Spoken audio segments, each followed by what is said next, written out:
A production designer creates the world within which the film is shot.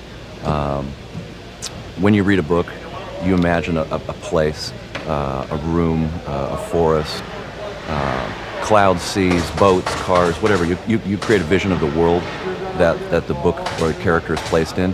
I have to bring that vision to life. I have to create that world, be it a set, be it a location, be it a visual effects shot.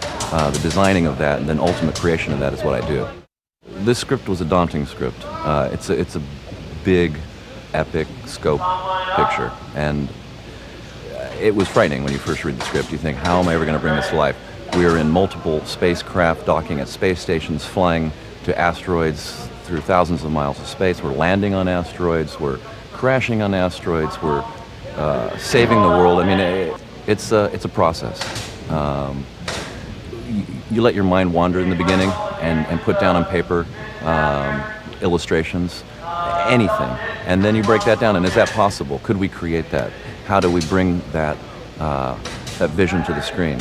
Is that something practical? Do we really build that in full scale, or is that done through visual effects? Because of the design of our spaceships and space shuttles, and the fact that and it's in the future slightly, we've kind of updated everything. The wardrobe, the spacesuits in particular that go into that really need to integrate 100%. So there's been integration from the beginning there, absolutely. Colors, kinds of technologies used, the basic look or vibe needs to integrate. In designing NASA as just an overall thing for the movie, first of all, we got the full support of NASA, which was critical to the way we could make our film. When we started the project, we had to start it without that knowledge. How could we recreate these worlds and never get NASA's cooperation? Once we got their cooperation, the scope of the picture really opened up. It put the onus on me to make sure that any sets that we design and any spacecraft that we design, particularly with the set Mission Control, that it integrates to NASA's looks, if you will. So we took artistic license with Mission Control. It's much more stylistic, it's much more aesthetic, but we made sure that technologically it was actually fairly accurate. It's pretty on the mark. We worked with 2 or 3 NASA consultants who, once we got their permission, came on our film. And you would go throughout our set from console to console, from screen to screen, and find information much like you would find in the real NASA Mission Control. It just happens to look better. It's more interesting, it's more stylistic. The armadillo needed to have a character. It needed to have its own personality. It is another actor in the film. We see it a lot. There are a pair of them in our film, and they're instrumental in saving the day, if you will. We were inspired by everything from heavy earth-moving equipment to Mars landers to the latest Mars lander, the little tiny guy. But how do you also make this thing kind of the monster truck of spacecraft or of lunar landers, if you will? So the scale got large, the wheels got many, and the color and designs became very stylized. We've been privileged to go aboard several shuttles, and they're tiny. Their crews are absolutely sardined in them. We needed to create room for actors to act, for scenes to occur, but still make it believable. The coloration changed instantly. Everything's dark and moody and stylized, which is hopefully my trademark, certainly Michael Bay's trademark. But I think giving it a size and scale that is useful was the key issue.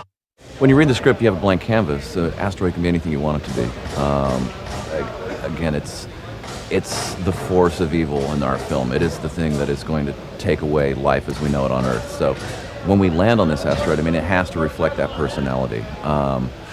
We went through a lot of different designs to come up with the shape of the rock, the sort of razor-like, barb-like rock formations, the overhangs, the peril that this asteroid feels like anywhere you are on it.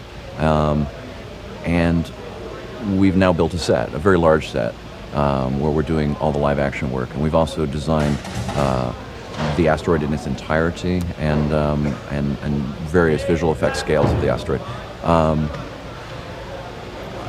It's behind me. I think it says what it needs to say. It took 3 months to build this set, and that's with over 150 guys a day on this project in this soundstage. But we decided once we rented this stage and started designing for this stage specifically, we have X number of square feet, the asteroid set must fit in it, that it wasn't big enough.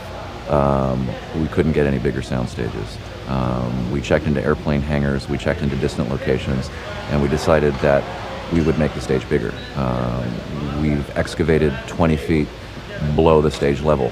We've created a pit, if you will, giving us now 65 feet of headroom in this stage versus the original 45. That was expensive. But I think it design-wise, opened up more opportunities.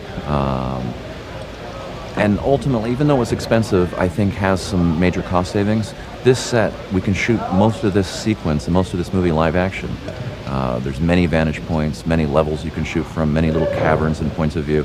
And it seems like 4 or 5 different worlds when it's relit and relensed. And that was critical in the design. I think there's satisfaction in every step. I mean, I don't think you can say that one step is my favorite or is the best step. The design process takes you off in every direction under the sun. There's fun in exploration. That's exciting. But you need to be responsible financially and to the script and to your director and focus. That focusing process is also a process that is incredibly satisfying as you can see it come alive in your head. This is what the picture will be. Then it goes down on paper via illustrations and blueprints and handed off to carpenters. So it's another step, another stage. As it's being built, there it is. What you thought about some 6 months earlier is actually happening in 3 dimension in front of you. That's another level of satisfaction.